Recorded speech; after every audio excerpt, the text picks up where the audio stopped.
Hi friends, welcome to my channel. నా channel ఆదరిస్తున్న మీ అందరికీ నా ధన్యవాదాలు. ఈరోజు నేను చెప్పే టాపిక్ చాలా ఇంపార్టెంట్ అండ్ హెల్త్ రిలేటెడ్. నేను మొన్న ఒక ఆర్టికల్ చదివాను. అందులో youth 50 years above and 60 years below ఉన్న పీపుల్ ఎక్కువగా గూగుల్లో ఒక విషయం గురించి సెర్చ్ చేస్తున్నారంట. అదేంటంటే, నాకు హార్ట్ అటాక్ వస్తే సిమ్టమ్స్ ఎలా ఉంటాయి, లేదా కిడ్నీ ఫెయిల్యూర్ అయితే సిమ్టమ్స్ ఎలా ఉంటాయి, దానికి ట్యాబ్లెట్స్ ఏముంటాయి, టెస్ట్లు ఏముంటాయి, ఎంతకాలం ట్రీట్మెంట్ ఉంటాయి, అలాగా రకరకాల జబ్బుల గురించి మనకి వస్తే ఎలా ఉంటాయి అని చెప్పి రాకముందే వాటి గురించి ఆలోచించుకొని మనసుని ఛిద్రం చేసుకొని వాళ్ళ యొక్క రోజువారీ కార్యక్రమాలు కూడా చేయకుండా, అంటే చదువుకునే వాళ్ళు చదువుకోకుండా, కాలేజీకి వెళ్ళేవాళ్ళు కాలేజీకి వెళ్ళకుండా, డ్యూటీ చేసేవాళ్ళు డ్యూటీకి కూడా సెలవు పెట్టి, కొంతమంది డ్యూటీకి వెళ్ళినా అక్కడ ఆ డ్యూటీ మీద కాన్సన్ట్రేషన్ చేయలేక ఈ సెర్చ్ చేసిన విషయాలే నాకు వస్తాయేమోనన్న ఆందోళనతో ఎక్కువ మంది గడుపుతున్నారంట. ఆ గూగుల్ సెర్చ్ లో కూడా ఎక్కువ ఏ విషయాలే సెర్చ్ చేస్తున్నారంట అని పరిశోధన చేయటం, దానికి హెల్త్ యాంగ్జైటీ డిజార్డర్ అని ఒక పేరు కూడా పెట్టారు. దీని మీద నేను యాజ్ ఏ కౌన్సిలింగ్ సైకాలజిస్ట్ గా ప్రజలకు అవగాహన కల్పించాలి అన్న బాధ్యత నా మీద తప్పనిసరిగా ఉంది. కాబట్టి ఈరోజు ఈ కంటెంట్ చేస్తున్నాను. హెల్త్ రిలేటెడ్ కాబట్టి ఇంట్రెస్ట్ ఉందా లేదనేది కాదు, ఉపయోగపడితే గనక మీకు అనేక మంది వాళ్ళ మనసులో ఏముందో చెప్పరు కానీ బాధపడుతూ ఉంటారు. అటువంటి వాళ్ళకి ఈ మెసేజ్ వెళితే, నేను చెప్పిన ఈ ఇందాక రీసెర్చ్ లో వీళ్ళు కూడా పాల్గొనే వాళ్ళు అయితే గనక వాళ్ళు అవగాహన పొంది అసలు ఏం చెయ్యాలి, ఈ సెర్చ్ చేసినప్పుడు మనకు వచ్చే ఆందోళన నుంచి ఎలా బయటపడాలన్న దానికి నేను అవగాహన కల్పించాలనే కార్యక్రమం మీద ఈరోజు ఈ టాపిక్ ఎన్నుకున్నాను. ఈ టాపిక్ గనక ఉపయోగపడద్దు అనుకుంటే గనక అందరికీ షేర్ చేయమని రిక్వెస్ట్ చేస్తున్నాను. మనిషి ఒకసారి పుడతాడు, ఒకసారి చనిపోతాడు. అండ్ ఎప్పుడు పుడతాడో తెలియదు, ఎప్పుడు చనిపోతాడో తెలియదు. అది సృష్టి ధర్మం. ఎప్పుడు చనిపోతాడో ఎందుకు మనకి తెలియకుండా ఈ సృష్టి మనకు క్రియేట్ చేసిందంటే, మనం రేపు చనిపోతాం, లేదా ఒక నెల తర్వాత చనిపోతాం, లేదా ఒక సంవత్సరం తర్వాత చనిపోతాం అని ఫిక్స్డ్ గా మనకు ముందే తెలిస్తే గనక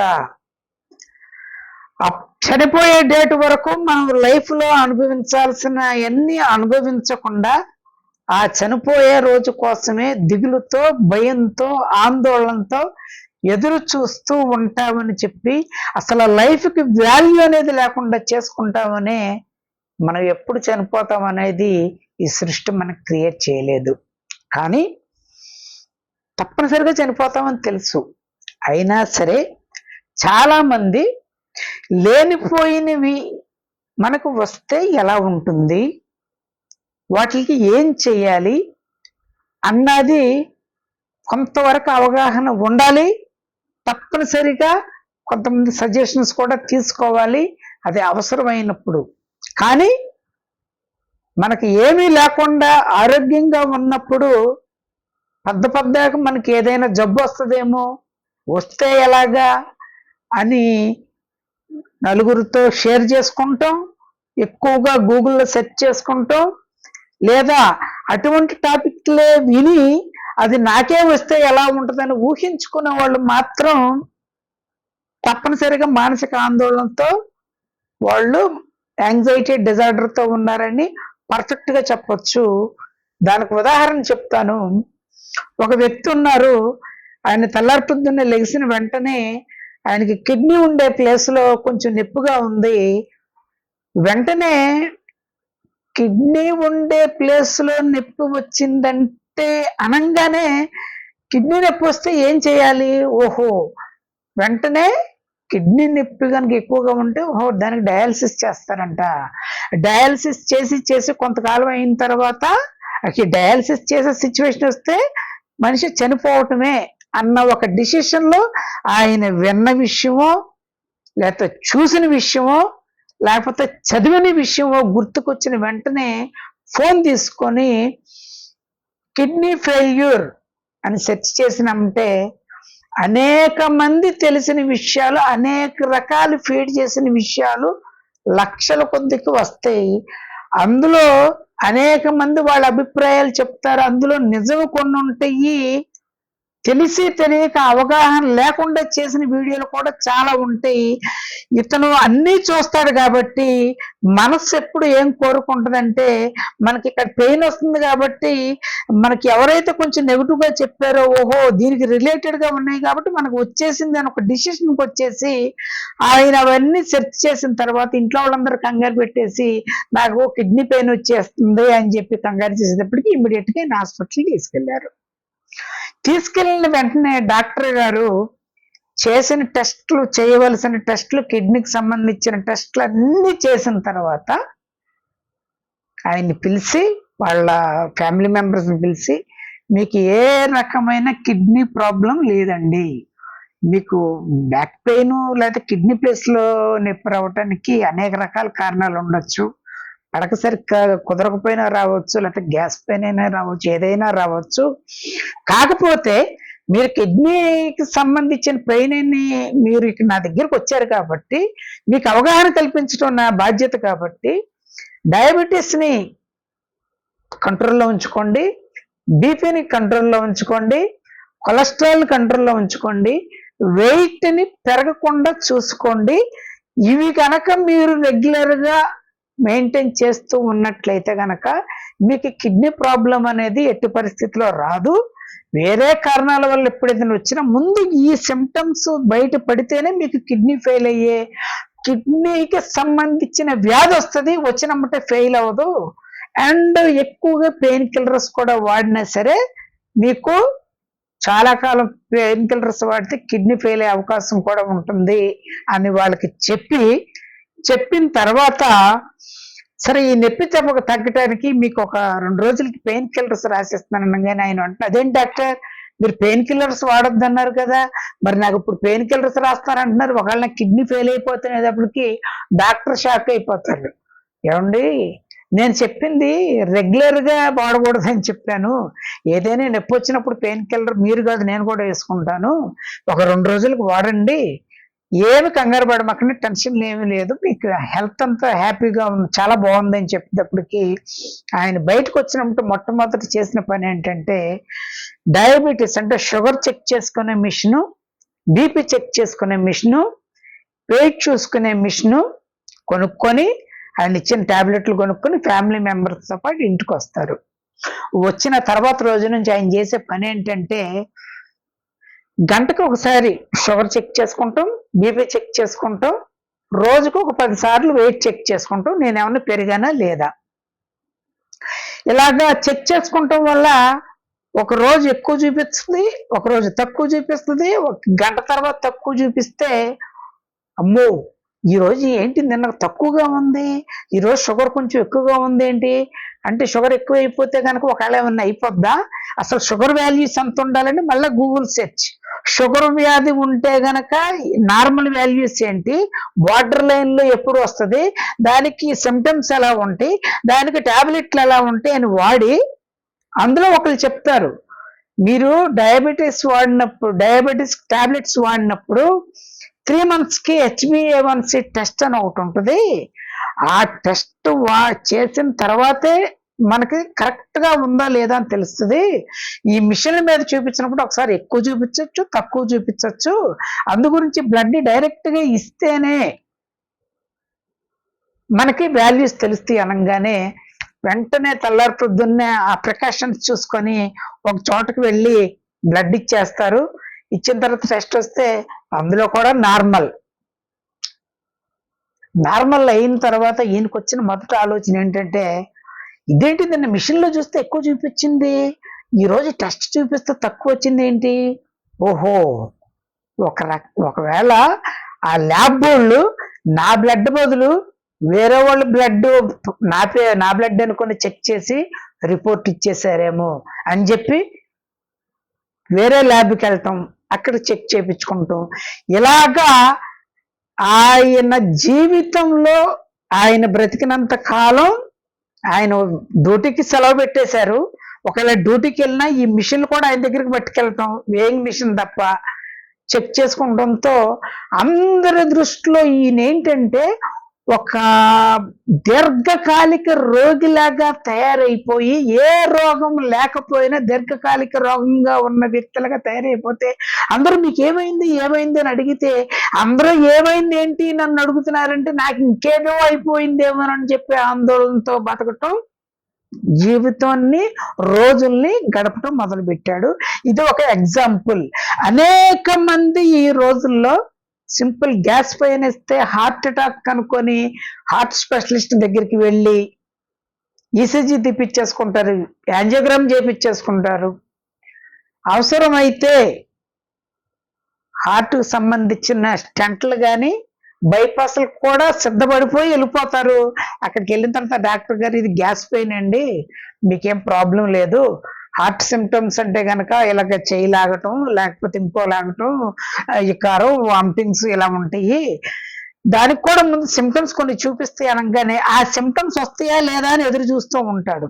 అలాగే కొంతమంది విపరీతమైన దగ్గు వచ్చి ఆయాసం వస్తే ఒకళ్ళ లంగ్స్ పాడైపోయినాయేమో, ఏ రోగం వచ్చినా అది నాకే ఉందేమో అంటే ఎక్కువగా కాన్సన్ట్రేషన్ అంతా ఈ బాగోని హెల్త్ ఉన్న మనుషులకి సంబంధించిన వివరాలు మాత్రమే సేకరించుకొని అవే మనసులో పెట్టుకొని హెల్త్ యాంగ్జైటీ డిజార్డర్ అనే వ్యాధితో 90% ఆఫ్ ద పీపుల్ బాధపడుతున్నారు. వాళ్ళకి ఏది రాకపోయినా అందులో ఉమెన్ కంటే మెన్నే ఎక్కువగా బాధపడుతున్నారు అని తెలియజేశారు. ఇటువంటి వాళ్ళందరికీ వాళ్ళు చెప్పిన ఒక సలహా ఏంటంటే వాళ్ళందరూ వెళ్ళవలసింది హార్ట్ స్పెషలిస్ట్ దగ్గరికి కాదు, కిడ్నీ స్పెషలిస్ట్ దగ్గరికి కాదు, లేకపోతే లంగ్ స్పెషలిస్ట్ దగ్గరికి కాదు, లేకపోతే రిమైనింగ్ స్పెషలిస్ట్ దగ్గరికి కాదు. ఆయన వెళ్ళవలసింది ఎక్కడికంటే మానసిక వైద్యుడి దగ్గరికి వెళ్ళాలి. ఎందుకనంటే మానసిక వైద్యుడి దగ్గరికి వెళ్ళాలనగానే మీకు డౌట్ వచ్చేసి ఉంటుంది. ఎందుకనంటే మానసిక వైద్యుడి దగ్గరికి ఎవరైనా వెళ్తున్నారంటే అనాదిగా మన సొసైటీలో ఉన్న ఒక నేమ్ ఏంటంటే వాడికి పిచ్చి పట్టింది. ఆ మానసిక వైద్యం చేసే డాక్టర్ కూడా ఒక బ్రహ్మాండమైన పేరు పెట్టారు, అదేంటంటే పిచ్చి డాక్టర్. ఆయన్ని పిచ్చి డాక్టర్ చేసేశారు. అందుకోసమని ప్రతి ఒక్కరు ప్రతి జబ్బు కోసం మనకి చెప్పలేని కొన్ని కాన్ఫిడెన్షియల్ హెల్త్ ఇష్యూస్ కూడా డాక్టర్ దగ్గరికి ధైర్యంగా వెళ్ళి వాళ్ళతో చెప్పి సజెషన్స్ తీసుకున్న ఈ జనరేషన్ లో మానసిక వైద్యుడి దగ్గరికి వెళ్ళాలంటే మాత్రం చీకటి పడిన తర్వాత ఎవరో చూడకోకుండా అటు ఇటు చూసి గబుక్కున్న డాక్టర్ దగ్గరికి వెళ్ళి ఆయనకి ఇలా ఉందని మందులు తీసుకొని వస్తున్నారు. దీని వలన అనవసరంగా మీ హెల్త్ ని మీరు పాడు చేసుకొని ఆ మానసిక వైద్యం మీద ఒక నెగటివ్ ఇంపాక్ట్ ఉండటం వల్ల ప్రజలందరూ ఈ లేనిపోయిన జబ్బులతో అనవసరమైన రోగాల్ని క్రియేట్ చేసుకొని అసలు వైద్యం లేకోకుండా వేరే మందులు వాడుతున్నారు. కాబట్టి నేను మీకు చెప్పేది ఏంటంటే మానసిక వైద్యుడి దగ్గరికి వెళ్తే వెంటనే మెడిసిన్ రాసేసి కరెంట్ షాక్లు పెట్టేసేసి కాళ్ళు చేతులు కట్టేసి ఎలక్ట్రిక్ షాక్లు ఇస్తారు. ఎన్ని పనికిరాని వాళ్ళు చెప్పే మాటలు, అవగాహన లేక మిడిమిడి జ్ఞానంతో చెప్పేవాళ్ళు మాటలు. మానసిక వైద్యుడి దగ్గరికి ఎందుకు వెళ్ళాలంటే మన శరీరం అంతా కరెక్ట్ గా పనిచేయాలంటే మానసిక శారీరక అనారోగ్యం రాకోకుండా కరెక్ట్ గా వర్కౌట్ చేయాలంటే గ్రంథులు, గ్లాండ్స్ అని ఉంటాయి. థైరాయిడ్ గ్లాండ్, డయాబెటీస్ ని కంట్రోల్ చేసేది ఇన్సులిన్ గ్లాండ్ ఎలా అయితే ఉంటాయో మన మెదడులో కూడా మన మనస్సును ప్రశాంతంగా ఉంచటానికి 4 గుడ్ హార్మోన్స్ ఉంటాయి. అవి సెరోటోనిన్, ఎండార్ఫిన్, ఆక్సిటోసిన్, డోపమైన్. ఇవన్నీ మనిషి లెగిసిన కాడ నుంచి హ్యాపీగా ఉండటానికి, ఉత్సాహంగా ఉండటానికి, ఏదైనా పని చేయాలంటే ప్రోత్సహించటానికి, లవ్ అండ్ ఎఫెక్షన్స్ పెరగటానికి, నిరంతరం హ్యాపీగా ఉండటానికి పనిచేసే ఈ హార్మోన్లు. అందుకోసమే డాక్టర్స్ ఎప్పుడు వాకింగ్ చేయండి, ఎక్సర్సైజ్ చేయండి, ధ్యానం చేయండి అని చెప్పడానికి కారణం ఈ గుడ్ హార్మోన్స్ పెరగటానికి. ఈ గుడ్ హార్మోన్స్ ని చిత్తు చేసే 2 హార్మోన్స్ ఉన్నాయి. అవి కార్టిజాల్, అడ్రినాలిన్. కార్టిజాల్ అనే ఒక బ్యాడ్ హార్మోన్ ఎప్పుడు రిలీజ్ అవుద్దంటే అనుమానం, భయం, కోపం, ఆందోళన, విచారణ, ఈ లేనిపోయినవన్నీ ఎప్పుడైతే ఆలోచిస్తావో, మన స్ట్రెస్ గురైనమ్మంటే వెంటనే హ్యాపీ హార్మోన్స్ ఏవైతే ఉన్నాయో అవి ఇమ్మీడియట్ గా లెవెల్స్ తగ్గిపోవటం, ఈ బ్యాడ్ హార్మోన్స్ పెరిగిపోవటం.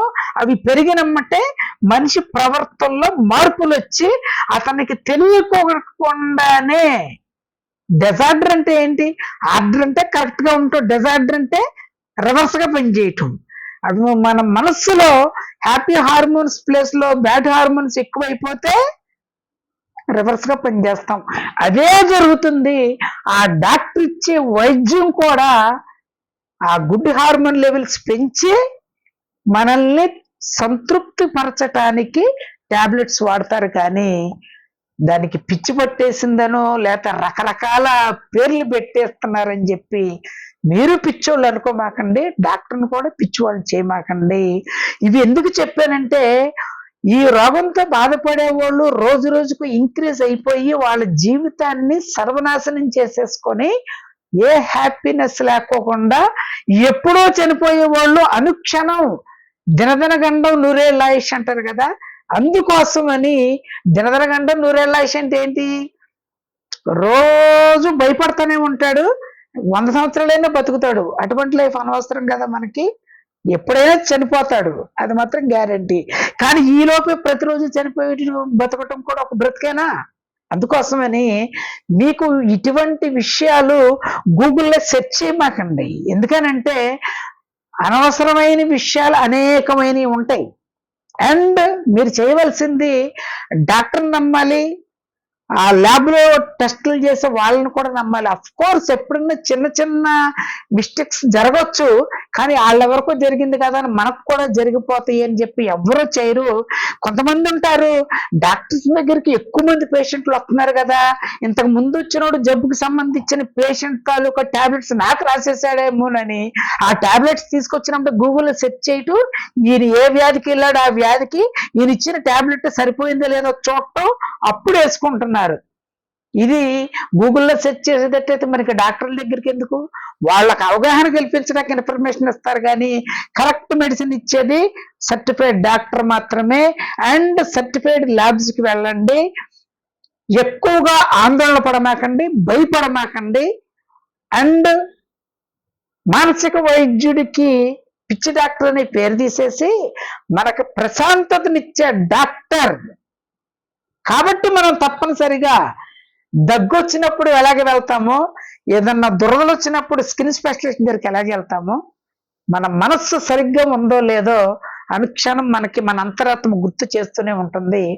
ఎప్పుడు దాన్ని వాయిదా వేయకుండా ఆ మానసిక వైద్యుడి దగ్గరికి వెళ్ళండి.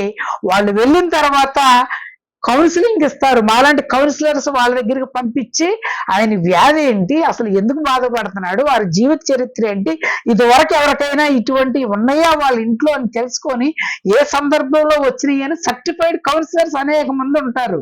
వాళ్ళ దగ్గరికి పంపించి ఇఫ్ నెససరీ అయితేనే ఆ టాబ్లెట్స్ రాస్తారు.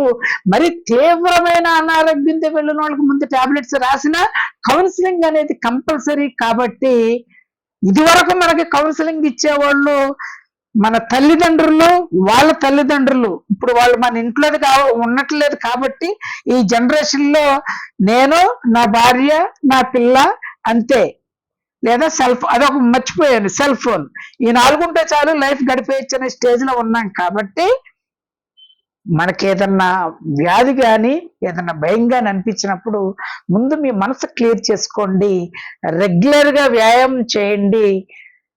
ఇంకొక చిన్న టిప్ ఏంటంటే, మీరు శ్వాస వదిలేటప్పుడు తీసుకునేటప్పుడు ఒక 10 నిమిషాలు మీకు రిలాక్స్ ఉన్న ప్లేస్లో కూర్చొని ఆ శ్వాస మీద ధ్యానం చేయండి.